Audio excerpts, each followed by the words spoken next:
We want to see everybody there. Amen. This is a special year, y'all. It's 25. You know, it's not easy to do anything for 25 years. Amen. But this is a time to celebrate this silver anniversary. And we want everyone to come out. The anniversary celebration again will be at Copeland's Towers in Metairie. It's a great location. I mean, have about 18 to 20 chandeliers in the ballroom. If you've never been there, it is a beautiful, beautiful place. Open your Bibles, please, to 1 Kings, chapter 18, verses 41 through 45. 1 Kings, chapter 18, verses 41 through 45. And the word of the Lord reads, And Elijah said unto Ahab, Get thee up, eat, and drink, for there is a sound of an abundance of rain. So Ahab went up to eat and to drink, and Elijah went up to the top of Carmel. And he cast himself down upon the earth, and put his face between his knees, and said to his servant, Go up now, look toward the sea. And he went up, and looked, and said, There is nothing. And he said, Go again 7 times. And it came to pass at the 7th time, that he said, Behold, there ariseth a little cloud out of the sea, like a man's hand. And he said, Go up, say unto Ahab, Prepare thy chariot, and get thee down, that the rain stop thee not. And it came to pass in the meanwhile that the heaven was black with clouds, and the wind, and there was a great rain. And Ahab rode, and went to Jezreel. And the hand of the Lord was upon Elijah, and he girded up his loins and ran before Ahab to the entrance of Jezreel. This morning we're going to speak from the thought, the rain is coming. Look at somebody and say, neighbor, the rain is coming. If y'all believe the rain is coming, can you give God some praise in here? Rain is symbolic of the blessings of God. Rain is symbolic of the doors of God opening in your situation. Now I need you to not panicate. I need you to really give God some praise. If you believe the rain is coming, let me hear somebody say the rain is coming. Listen, church. Rain is the way in which the earth recycles water.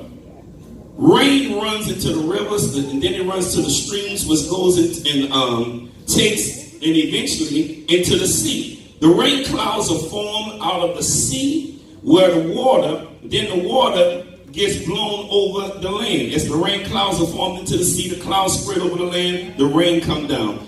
The whole process starts over and over again. Without rain, all life on earth that needed to survive would die. Humans need rain, plants need rain, animals need rain.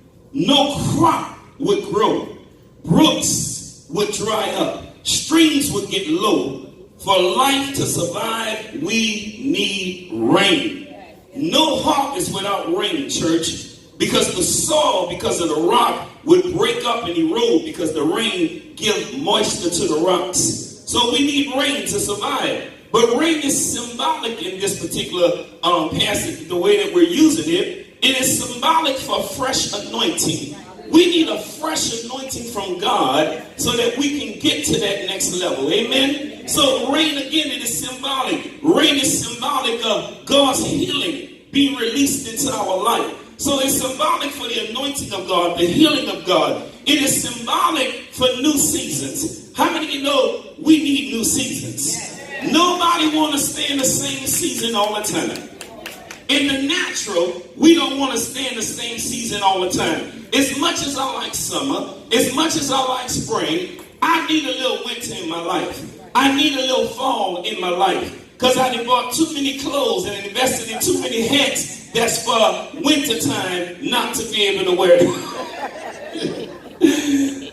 So the bottom line, in Alaska, church, during the winter months, the sun does not reach high enough to the sky to make daylight. The summer nights, the summer months, the sun does not make sunset. Can you imagine 3 months of darkness? Can you imagine 3 months of sunlight? Man, that would mess me up.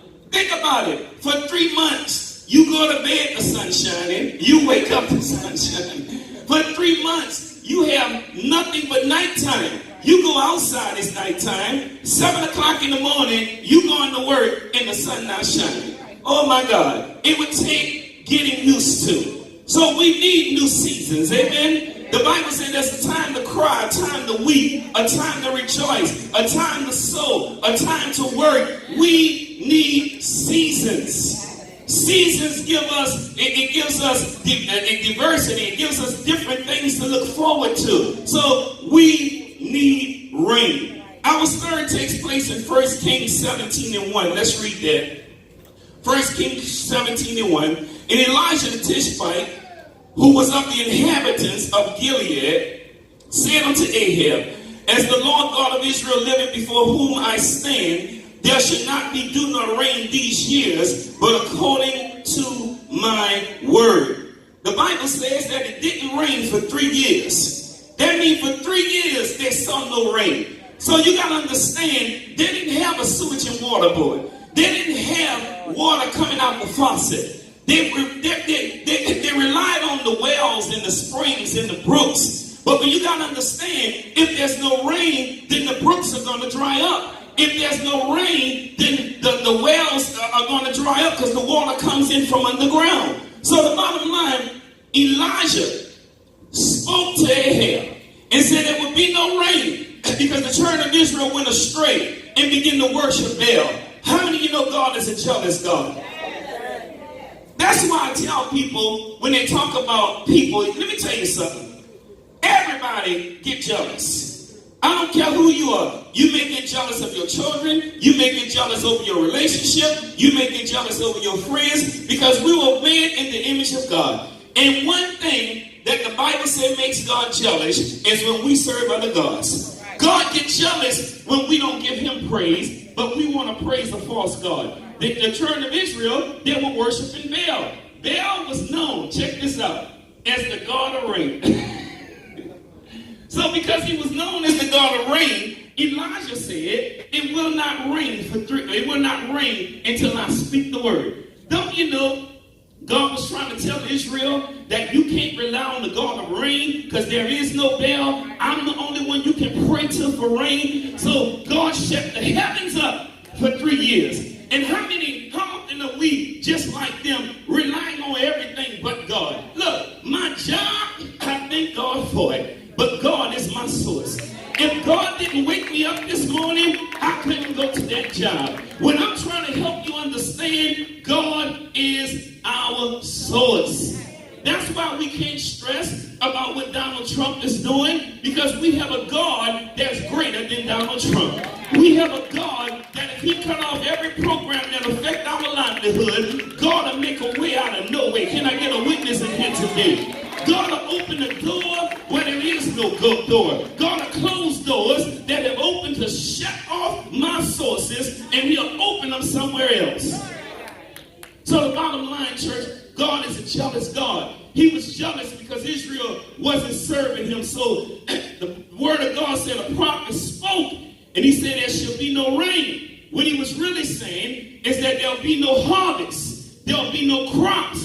What he really was saying is Israel is going to starve until you turn back to God. I have a question for you. Sometimes we go through the stuff we're going through because our relationship with him isn't right. What I want you to understand, the Bible said if I serve him and obey him, I will spend my days in prosperity and my years in pleasure. Anybody can testify that every now and then you find when you're drifting away, look like things start getting bad and bad and bad. Look like the rent can't get paid, mortgage can't get paid, condo can't get paid, my body right with pain. But when you come right back into the place you know you're supposed to be, isn't it something how God start turning? Oh, do I have a witness in here? I know I'm not the only one. God start turning things around. All of a sudden, blessings start coming from the north. Blessings start coming from the south, the east, and the west. God is a jealous God. What I want you to understand is God knows how to get our attention. So the Bible says Elijah's prophesied. He said there'll be no rain until I speak the word. One man spoke the word and the heavens shut up. One man spoke the word and rain stopped falling on the earth. I'm trying to show you the power of your words. I dare you to speak into your life. I am the head and not the tail. I dare you to speak into in your life. Tell the devil, get out your home, get out your marriage, get out of your situation. Look at somebody and say, speak the word. So Elijah spoke the word. And of course, you know, because he spoke the word, Ahab had a wife named Jezebel. And they were out to get it. So the bottom line, we need rain for spiritual breakthrough, for financial breakthrough, for mental breakthrough, for increase in new growth, for new seasons. We need rain. But in 1 Kings 18:1, God told Elijah to go to Ahab and tell him, I will send rain. But I want to show you what happened in between that time. First, God told Elijah to go to a brook. And he said, when you go to this brook, I'm going to cause the ravens to feed you. Do you understand what a raven is? A raven is a dirty bird. A raven is like having a rat come to feed you. How many of you know rats hang out in the worst places? Rats hang out in the sewers. Rats hang out in the mud and the slime. Well, I want you to understand, ravens eat dead bodies. Ravens hang out in the nastiest, dirtiest places. You ever see an animal on the street die? You see it die, you see those little black birds circling. Most of the time they're ravens or they're buzzers, but those are the kind of birds that look for dead things. Can I get a witness? So look what God said. God said, go by the brook Cherith. A brook is like a little stream. He said, and I'm going to cause the ravens to feed you. Y'all better listen to me. If God can use a dirty, stinking raven to feed the prophet, you mean to tell me he can't bless you? You mean to tell me God can't open doors for you? You mean to tell me God can't use that old mean boss to bless you? He can't use them people on the job who keep trying to get you fired? How many of you know God will cause your enemy to be your source of a blessing? Think about it. God could have sent the dove, a beautiful white animal. God could have sent the peacock, a beautiful, colorful bird. God could have sent some of the mockingbirds that could have talked to me in the morning and said, good morning, good morning. He could have sent all of these beautiful specialty birds, but God chose a raven. God chose a black, dirty, nasty raven to feed the man of God by day, to feed him by night. What I want you to understand, you might be cutting off your blessing because you just don't recognize it. See, every now and then God sends ravens. That person that's giving you a hard time, everybody say raven. That neighbor that get on your last word nerve, everybody say raven.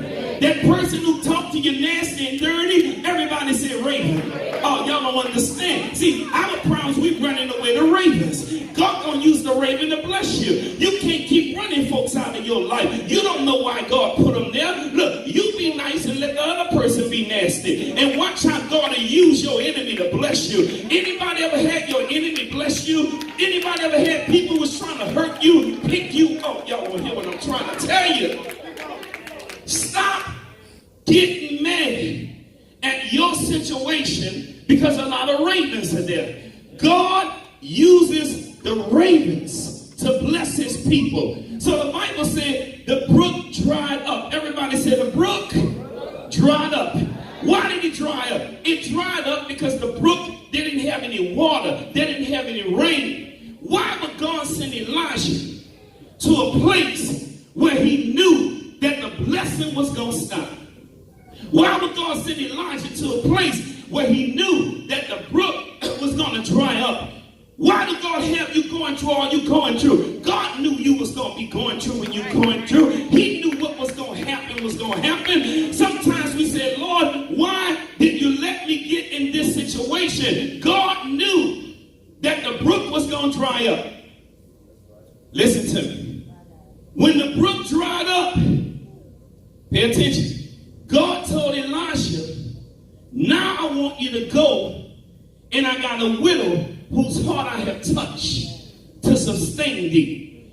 When I'm trying to tell you, sometimes we stay where we are for too long. See, you've been in that state of depression for too long. You've been in that state of negativism for too long. You've been in that state of despair for too long. God got another blessing for you. You got to get up out of that place and go to the next place. God told Elijah, it's time to leave the brook because the brook then dried up. Every now and then stuff dry up. Every now and then God says it's time to change. It's time. Everybody say move on. You got to move on from that bitterness, from that last relationship, all of that hurt You got to let it go. It's over. Can you find somebody, tell them it's over? You got to let go of all the disappointments. How many of you know people are human? How many of you know people make mistakes? Can we take anybody ever made a mistake? I can raise 2 hands. Anybody want to thank God for his grace and his mercy because of all the mistakes that you've made? Anybody ever said something you shouldn't have said? Anybody ever done something you shouldn't have done? Oh, come on, give God some praise in here. See, our biggest problem is we put expectations on people that we can't live up to ourselves. It's called a Pharisee complex. The Pharisees would put all these harsh laws on people and tell people what they shouldn't do, but yet they were doing this and doing that. What I'm trying to tell you, we got to understand that people are human, but God told Elijah the brook didn't dry up. So when the brook dry up, move on.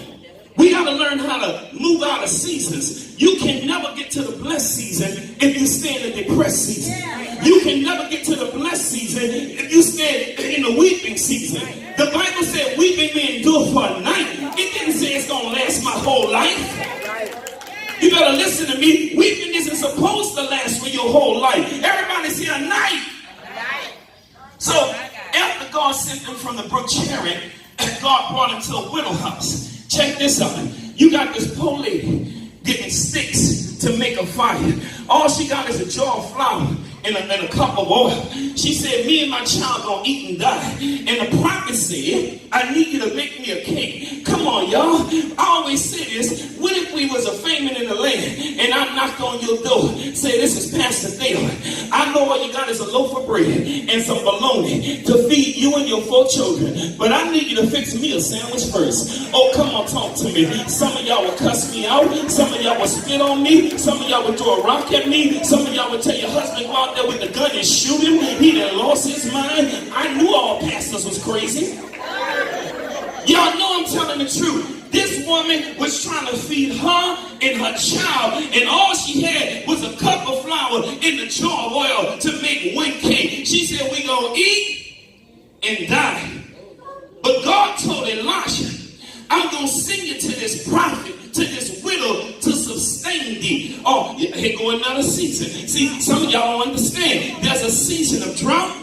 There's a season when God sustained me, and there's a season when God blessed me. See, when I'm in a season of drought, it means I don't have nothing. It means it's bad. But in that season of drought, it ain't gonna last always. Look at somebody, say a night. Come on, tell somebody else a night. Now, how many of y'all ready to go to the next season? But look what God told the prophet. He said, first I'm gonna have a bird feed, a nasty raven. And then I'm going to bring you to the widow house to sustain me. See, y'all don't know about being sustained. Sustained is when I don't have $100 to pay my water bill, but I pay them $50 in my water stay on. Sustained is when I don't have my whole car note and I give them half of it so I can keep my car. Sustained is when I go to the bank and write a bounce check because I know they'll cash it up to $50 and I get $49 and get charged. Oh, y'all, you know what I'm talking about. Anybody ever been sustained? Sustained is when I wear the same thing every day because I don't have anything else, but I got something to wear. Anybody know about being sustained? Sustained me, I ain't where I want to be. I ain't where I used to be, but I'm just where God wants me to be so I can learn how to trust in my God, so I can learn how to lean on my God. Has God sustained anybody? Is anybody being sustained right now? You don't have everything you want, but you got everything you need. So listen. See, many of us, we don't understand. We think we think we get our needs and our wants mixed up. You may need a way to work, but you want a new car, but you got a hoopty. See, your hoopty sustains you. A new car is when you're being blessed. Ain't nothing wrong with wanting it, but you don't need it to make it where you gotta go. See, some people, that's why it kills me. Yes. People say they're hungry. See, when I came up, when we was hungry, we were sustained. Anybody remember commodity peanut butter? Come on, talk to me, old school. Anybody remember putting that? Look, God help you if you just got a plastic fork. You put that plastic fork in that commodity peanut butter, that thing break off.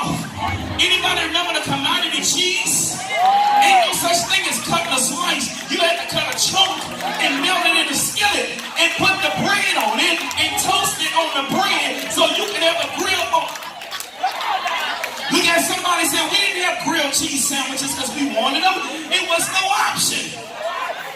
Right. I don't care how much you try to cut that cheese, you're going to get chunks. See, my young school folks can't even relate to this. Y'all don't know about this. How about the commodity eggs? Anybody know what I'm talking about? It ain't real eggs, but it's eggs. Look at somebody saying, look like eggs, don't taste like eggs, but you put enough seasoning in it, and it'll sustain you.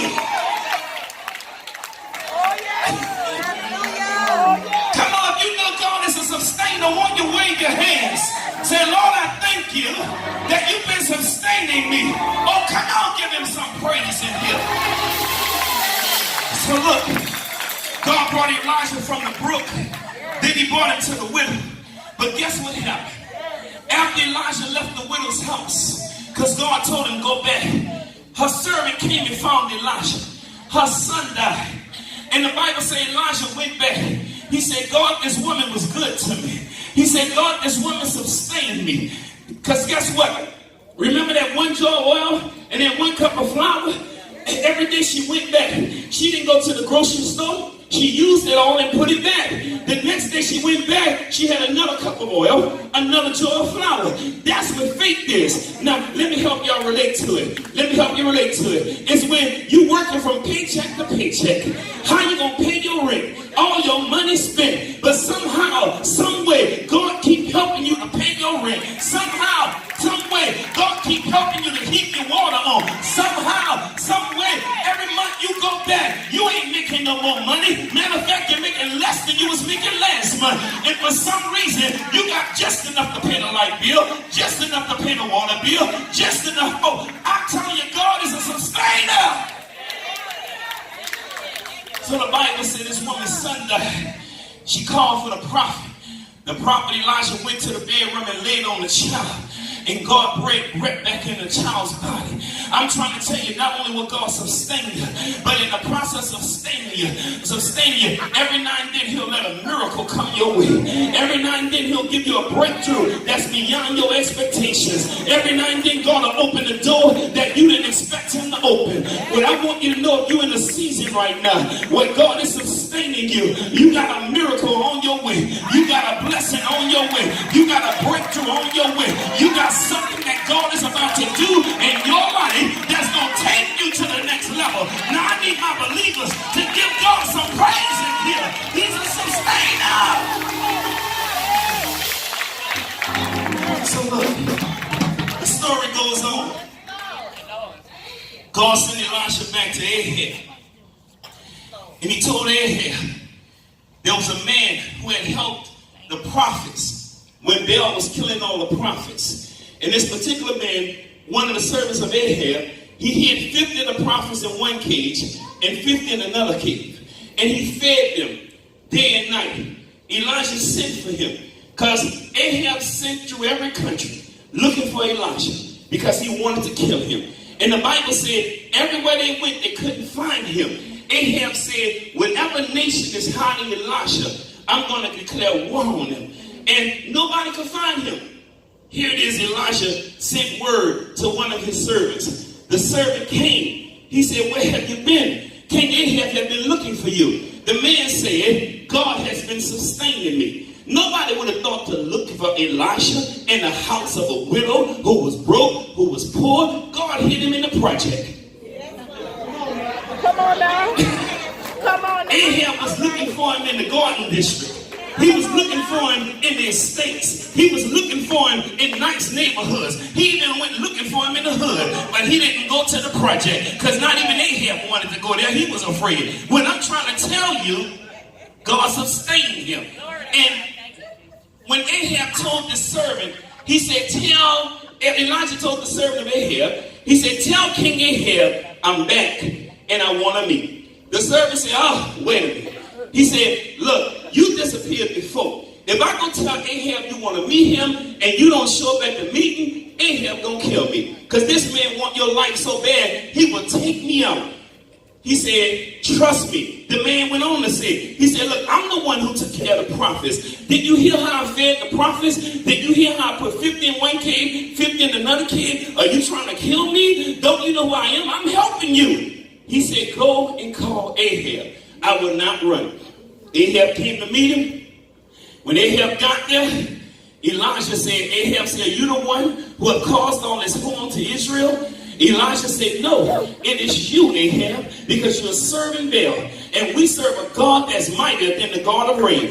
You got to understand, it hadn't rained for 3 years. He said, God has proven to you that as much as your prophets have prayed to Baal, there have been no rain. Your brooks have dried up. Your streams have dried up. Your harvest is not there. The soil is not right because the rocks are not right. He said, now do you see that there's only one God who you can pray to, and that's the God of Israel.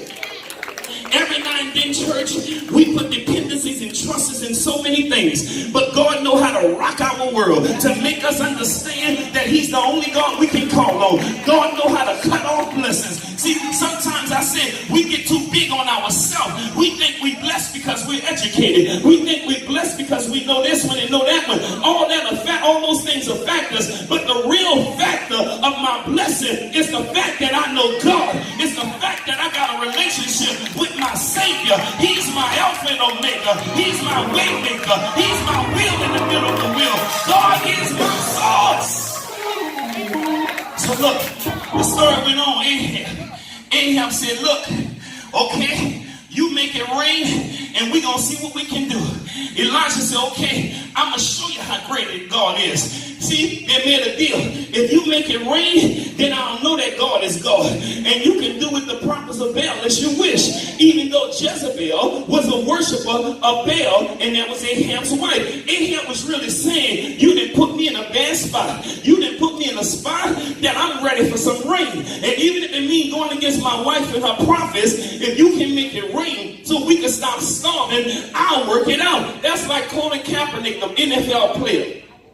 I heard on the news this morning, the NFL made an agreement with him. That's the black man who took a knee, the first one, and they banned him from the league. He wasn't able to play on anybody's team, and he was a first-string quarterback. They sued the NFL, and they said they've come to agreement, and it's a concealed deal, but they signed the papers. As the radio announcer said, the reason the NFL did it is because they got millions under their mattress. And they wanted it to go away. Even if it meant paying him, we don't know. He could have got 50 million. He could have got 100 million. We don't know what he got. But he's paid. He's paid. The NFL said, we want this to go away. We don't want to keep hearing his name. They probably signed the deal saying you can't play for the league, but we're going to take care of you for life. They may have given him 100 million. Why did the NFL do this? They wanted it to go away. Get back to Ahab. Ahab wanted it to go away. He couldn't take the fact that no rain was coming. He couldn't take the fact that the brooks was drying up. The streams were drying up. The warehouses were being depleted. They needed rain. Ahab said, "Okay, Elisha, show me how great your God is." Elisha said, "Get ready, because God is about to make it rain." Come here, Deacon Robert. Look at somebody say the rain is coming. Come on, look at somebody say the rain is coming. He told Ahab, "Get your chariot ready and get back to your city. Because before you get back there, if you don't get there soon enough, the rain gonna overtake you."